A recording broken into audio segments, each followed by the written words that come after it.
ಎಲ್ಲ ತಿನ್ನೋದ್ರಲ್ಲಿ ಬ್ಯುಸಿ ಆಗ್ಬಿಟ್ಟಿದ್ದೀರಿ. ವೇದಿಕೆ ಮೇಲೆ ಆಸೀನರಾಗಿರ್ತಕ್ಕಂಥ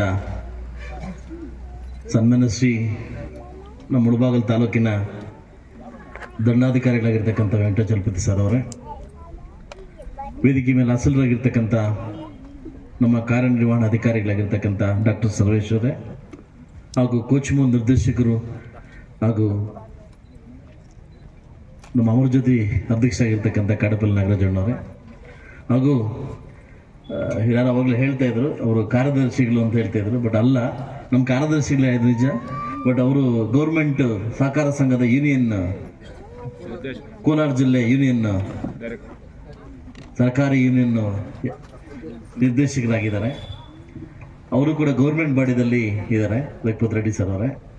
ಹಾಗೂ ನಮ್ಮ ಅಧ್ಯಕ್ಷರಾಗಿರ್ತಕ್ಕಂಥ ಈ ಭಾಗದ ಗ್ರಾಮ ಪಂಚಾಯತ್ ಅಧ್ಯಕ್ಷರಾಗಿರ್ತಕ್ಕಂಥ ನಮ್ಮ ಶ್ರೀದೇವಿ ನಾರಾಯಣಸ್ವಾಮಿ ಅವರೇ, ಹಾಗೂ ಉಪಾಧ್ಯಕ್ಷರಾಗಿರ್ತಕ್ಕಂಥ ನಮ್ಮ ಜಮನಹಳ್ಳಿ ಕೃಷ್ಣಪ್ಪ ಅವರೇ, ವೇದಿಕೆ ಮೇಲೆ ಆಸೀನರಾಗಿರ್ತಕ್ಕಂಥ ಮತ್ತೋರ್ವ ಉಪತಹಸೀಲ್ದಾರಾಗಿರ್ತಕ್ಕಂಥ ನಮ್ಮ ವೆಂಕಟಚಲಪತಿ ಅವರೇ, ಉರ್ಸ್ ಬಿ ಆರ್ ಎಂ ಅವರೇ. ಅರ್ಥ ಆಗಲಿಲ್ಲ ಎಲ್ರಿಗೂ ನಮ್ಮಿಂದ ವೆಂಕಟಚಲಪತಿ ಅಂತ. ನಿಮ್ಗೆ ವಿಷಯ ಗೊತ್ತಿಲ್ಲ, ಅವರ ಹೆಸರು ಬಿ ಆರ್ ಎಂ ಅಲ್ಲ, ರಿಯಲ್ ವೆಂಕಟಚಲಪತಿ. ಮತ್ತು ಹುಷಾರು ಇವತ್ತು ನಾನು ಕೊಟ್ಟರು. ಹಾಗೂ ನಮ್ಮ ಹೇಳಿಲಾಗಿರ್ತಕ್ಕಂಥ ನಿವೇದಿತ ಅವರೇ, ಹಾಗೂ ಎಲ್ಲ ನನ್ನ ತಾಲೂಕು ಅಧಿಕಾರಿಗಳು, ನಮ್ಮ ಜಗದೀಶ್ ಅವರು, ಎನ್ ಆರ್ ಸತ್ಯವರು, ನಮ್ಮ ಚಂಗಲರಾಯಪ್ಪರು, ಎಲ್ಲರೂ ಬಂದು, ನಮ್ಮ ಬಿ ಗಂಗರಾಯಪ್ಪರು, ನಮ್ಮ ಎಲ್ಲರೂ ಬಂದಿದ್ದಾರೆ. ನಾನು ಒಂದು ನಿಮ್ಮ ಹತ್ರ ಕ್ಷಮೆ ಕೇಳ್ತೀನಿ, ಹಾಗೂ ಒಂದು ರಿಕ್ವೆಸ್ಟ್ ಕೇಳ್ತೀನಿ ನಿಮ್ಮ ಹತ್ರ. ಈ ಒಂದು ನನ್ನ ಉದ್ದೇಶ ಜನಸಂಪರ್ಕ ಉದ್ದೇಶ, ಜನಕ್ಕೆ ರೀಚ್ ಆಗಬೇಕು ಅನ್ನೋದು ಉದ್ದೇಶದಿಂದ ಈ ಕಾರ್ಯಕ್ರಮ ಸ್ಟಾರ್ಟ್ ಮಾಡಿದ್ದೀನಿ.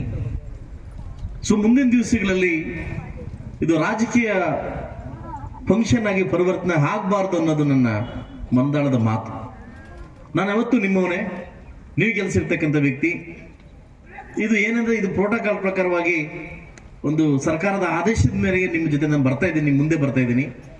ಇದೊಂದು ರಾಜಕೀಯ ಫಂಕ್ಷನ್ ಆಗಬಾರ್ದು ಅನ್ನೋದು ನನ್ನ ಒಂದು ಮಂದಾಳದ ಮಾತು. ನಿಮ್ಮ ಆಸೆ ಆಕಾಂಕ್ಷೆಗಳು ಇರ್ತವೆ, ಇಲ್ಲ ಅಂತ ಹೇಳ್ತಾ ಇಲ್ಲ. ಯಾಕಂದ್ರೆ ಎಲ್ಲ ಅಧಿಕಾರಿಗಳು ಕರ್ಕೊಂಡು ನಿಮ್ಮ ಮನೆ ಬಾಗಿಲು ಬಂದಾಗ ಅವ್ರಿಗೆ ಆದ್ಯತೆ ಕೊಟ್ಟು ನಿಮ್ಮ ಕೆಲಸ ಕಾರ್ಯಗಳನ್ನ ಸರಿಪಡಿಸ್ಕೊಳ್ಳೋದು ಧರ್ಮ ಅಂತ ನನಗೆ ಅನಿಸ್ತದೆ. ಬಹುಶಃ ಕೋಲಾರ ಜಿಲ್ಲೆಯಲ್ಲಿ ಮೊಟ್ಟ ಮೊದಲ ಬಾರಿಗೆ ಈ ಜನಸಂಪರ್ಕ ಕಾರ್ಯಕ್ರಮವನ್ನ ಎಲ್ಲ ಅಧಿಕಾರಿಗಳು ಕರ್ಕೊಂಡು ನಾನು ನಿಮ್ಮೂರಿಗೆ ಬರ್ತಾ ಇದ್ದೀನಿ. ಬಹುಶಃ ನನ್ನ ಮನೆ ಹತ್ರ ಇದ್ದಾಗ ಸಾಕಷ್ಟು ಜನ ಬರ್ತಾರೆ, ಅಣ್ಣ ನಂಗೆ ಮನೆ ಇಲ್ಲ, ಅಣ್ಣ ನಂಗೆ ಬೋರ್ ಇಲ್ಲ, ಅದಿಲ್ಲ ಇದಿಲ್ಲ. ಇವತ್ತೆಲ್ಲೋದವರಲ್ಲ. ನಾನು ಅಧಿಕಾರಿ ಕರ್ಕೊಂಡು ದಂಡಾಗಿ ನಿಮ್ಮೂರಿಗೆ ಬಂದಾಗ ನಿಮ್ಮ ಅಹವಾಲುಗಳನ್ನ, ನಿಮ್ಮ ಒಂದು ಸಮಸ್ಯೆಗಳನ್ನ ಇಲ್ಲಿ ಬಗೆಹರಿಸ್ತಕ್ಕಂಥ ಕಾರ್ಯಕ್ರಮ ಇದು ವಿನೂತನ ಕಾರ್ಯಕ್ರಮ. ಕೋಲಾರ ಜಿಲ್ಲೆಯಲ್ಲಿ ನಾವೇ ಫಸ್ಟ್ ಸ್ಟಾರ್ಟ್ ಮಾಡಿದ್ದೀವಿ. ಇವತ್ತು ಕೋಲಾರ ಜಿಲ್ಲೆ ಎಲ್ಲ ಶಾಸಕರು ಸ್ಟಾರ್ಟ್ ಮಾಡಿದ್ದಾರೆ. ಬಹುಶಃ ಇದೇನಾದರೂ ಈ ಒಂದು ಕ್ರೆಡಿಟ್, ಈ ಒಂದು ಪ್ರಾಯೋಜಕತ್ವ, ಈ ಒಂದು ಏನಾದರೂ ಲಾಭದಾಯಕ ಹೋಗ್ಬೇಕಿತ್ತಂದ್ರೆ ನನ್ನ ಗರ್ವದಿಂದ ಹೇಳ್ಕೊಂತೀನಿ ನನ್ನ ತಾಲೂಕು ಅಧಿಕಾರಿಗಳಿಗೆ. ನನ್ನ ಎಲ್ಲ ತಾಲೂಕು ಅಧಿಕಾರಿಗಳು ಒಗ್ಗಟ್ಟಾಗಿ ಇದನ್ನ ಪ್ರದರ್ಶನ ಮಾಡೋದ್ರಿಂದ ಈ ಕಾರ್ಯಕ್ರಮ ಸಕ್ಸಸ್ ಆಗ್ತಾ ಇದೆ. ನಾವು ನಿಮ್ಮ ಜೊತೆ ಬರ್ತಾ ಇದೀವಿ, ನಿಮ್ಮೂರಿಗೆ ಬರ್ತಾ ಇದೀವಿ. ನಿಮ್ಮ ಸಮಸ್ಯೆಗಳಿಗೆ ಕೊಡಿ, ಇಲ್ಲೇ ನಾವು ಸ್ಪಾಟ್ ಅಲ್ಲಿ ಕ್ಲಿಯರ್ ಮಾಡ್ತೀವಿ.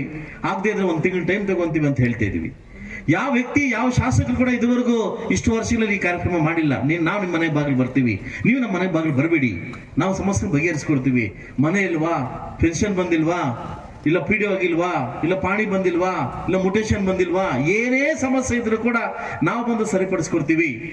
ಹಾಸ್ಪಿಟಲ್ ಪ್ರಾಬ್ಲಮ್ ಇದೆಯಾ, ಎಲ್ಲ ಸಮಸ್ಯೆಗಳನ್ನ ಗೌರ್ಮೆಂಟ್ ಹಾಸ್ಪಿಟ್ಲು ಅದು ಮತ್ತೆ ಪ್ರೈವೇಟ್ ಅಂತ ಹೇಳಿ ಕೇಳಕ್ ಹೋಗ್ಬೇಡ್ರಿ ನಾನು. ಸೊ ಎಲ್ಲ ಸಮಸ್ಯೆಗಳನ್ನ ಬಗೆಹರಿಸ್ಕೊಳ್ಳಕ್ಕೆ ಈ ಕಾರ್ಯಕ್ರಮನ ಹಮ್ಮಿಕೊಂಡಿದ್ದೀವಿ. ಇದು ನನ್ನ ಪಂಚಾಯಿತಿ, ದೇವರ ಸಮುದ್ರ ಪಂಚಾಯಿತಿ. ಇದು ನನಗೂ ಒಂದು ಸ್ವಾರ್ಥ ಇರ್ತದೆ. ಯಾಕಂದ್ರೆ ಈ ಒಂದು ಕ್ಷೇತ್ರವನ್ನ ಅಭಿವೃದ್ಧಿ ಮಾಡಬೇಕು.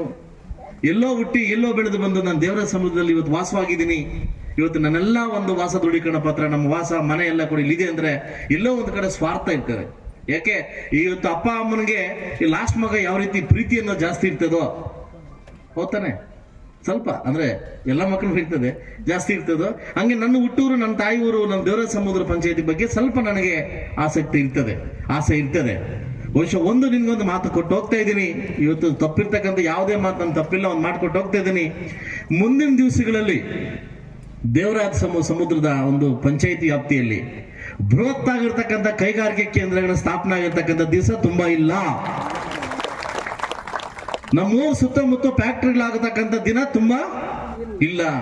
ಇಡೀ ನಮ್ಮ ನಿಯೋಜಕ ವರ್ಗ, ನನ್ನ ನಾಯಕರು ಎಲ್ಲ ಸೇರಿ ಡೆಲ್ಲಿಗೆ ಹೋಗಿ ಒಂದು ಪತ್ರವನ್ನು ಕೊಟ್ಟು ಬಂದ್ವಿ ಕುಮಾರಸ್ವಾಮಿಗೆ.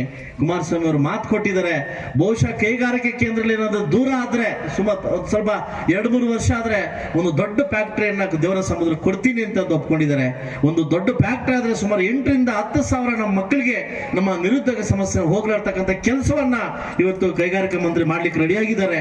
ಇವತ್ತು ನಾನು ಅದನ್ನ ರೆಡಿ ಪಡಿಸ್ಕೊಂಡ್ ಬರ್ತಾ ಇದೀವಿ, ಎಲ್ಲ ನಾವು ಹೋಗಿ ರೆಡಿ ಮಾಡ್ಕೊಂಡ್ ಬಂದಿದ್ವಿ. ಮುಂದೊಂದು ದಿವಸ ಕೂಡ ಅದು ಆಗುತ್ತೆ.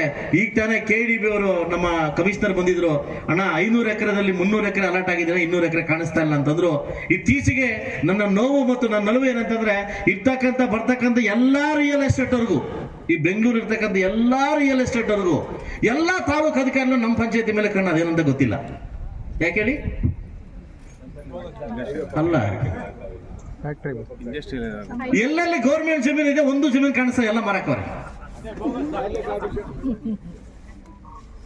Bogus documents. ಬಹುಶಃ ಇವತ್ತು ಯಥೇಚ್ಛ ಬರ್ತಕ್ಕಂಥ ಅಹವಾಲುಗಳು ಇವತ್ತು ಬರುವುದಿಲ್ಲ. ನನಗೆ ಗೊತ್ತಿಲ್ಲ, 33,000 ಯಾರೋ ಸೇಟು ಅಂತೆ, ಅವನೆಲ್ಲ ಊಟದ ಸೇಟ್ ಗೊತ್ತಿಲ್ಲ. ಇಲ್ಲ, ಅವನಿಗೆ 60 ಎಕರೆ ಜಮೀನಿದೆ. ಇವನು ಯಾರು ಊಟದಿಂದ ಗೊತ್ತಿಲ್ಲ. ಇಲ್ಲಿ ಮುಳಬಾಗಿಲು ತಾಲೂಕಲ್ಲಿ ಅವನಿಗೆ ಹೆಂಗೋಯ್ತಾ ಗೊತ್ತಿಲ್ಲ ಜಮೀನು. ಬರ್ತಕ್ಕಂಥ ಎಲ್ಲರಿಗೂ ದೇವರ ಸಮುದ್ರ ಮೇಲೆ ಕಣ್ಣಿಲ್ಲಿ. ಇದು ಒಂದು ಅಧಿಕಾರಿಗಳಿಗೆ ಹೇಳ್ತೀನಿ, ಹಿಂದೆ ಹೆಂಗಿತ್ತೋ ಗೊತ್ತಿಲ್ಲ, ಮುಂದೆ ಈ ಆಟ ನಡೆಯಲ್ಲ. ಹಿಂದೆ ಹೋಗಿರ್ತಕ್ಕಂಥ ಜಮೀನು ಕೂಡ ಬಿಡೋ ಶಕ್ತಿ ನನಗಿಲ್ಲ, ಬಿಡಲ್ಲ. ಇದು ನಮ್ಮ ಹಕ್ಕು, ಇದು ನಮ್ಮ ಜಮೀನು. ಯಾವನಾದ್ರೂ ಮುಟ್ಟಕ್ಕೆ ಬಂದ್ರೆ ಬಿಡ್ತಕ್ಕಂಥ ಕಾರ್ಯಕ್ರಮನೇ ಇಲ್ಲ.